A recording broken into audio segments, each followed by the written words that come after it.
Took me about a year to make them, and they were in about year 2000.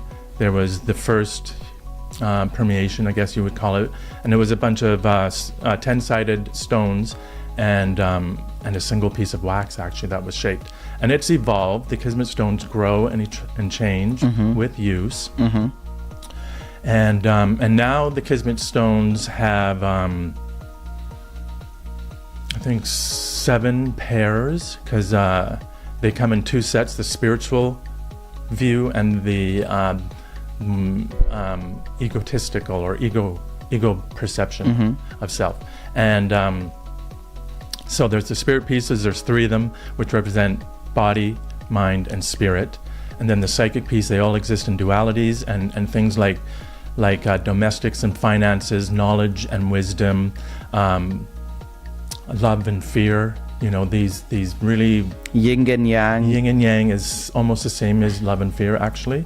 Like when you look at some of the different words across the different cultures, they are all pointing to the same thing. When you get more and more deep at reality, they're kind of pointing, and yin and yang is one of the most basic symbols, which has to do with good and bad, and light and darkness, and that is love and fear. So Chris, your work deals with a lot of intuition. So there was, long back I was going through this book of Osho, where he talks about 3 forms of mind. One is like intuitive mind, which is basically intuition, knowledge, and intelligence. So how would you differentiate? What's the difference? Like, is intuitive mind different from an intelligent mind, and how? Like in your experience, since you write a lot about intuition, you write a lot about consciousness. So how is intuitive mind different from an intelligent mind? The intuitive mind is, first of all, much quieter.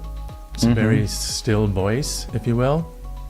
When you go deeper into the full spectrum of what feelings are a spectrum of energy, and intuition is the higher vibration of the feeling spectrum. And that's why it feels like a quieter voice, because you have to still the other mind. You talked about intelligence, for instance, or knowledge. As you still those minds into a more calmer, even quieter stance, then the intuition voice can be heard, the intuitive voice. And so that's the main difference. And the other thing about intuition is that sometimes it seems to arise without any circumstances. Like most knowledge comes through experience, either perceptual, our 5 senses, and interactions and things, and experience, right? But intuition sometimes arrives into your mind, and you can see thoughts or hear them, and you don't know where they came from. It's like, oh, where did that come from? So that's another interesting thing about intuition, is that it feels a little bit more mysterious, because where did that come from? You know, but it is ultimately our connection with source, which some people call God and stuff like that. And intuition is, again, it's much closer to that voice. And so sometimes it's like, where did that voice come from? It's really like they say mothers have good intuitive abilities.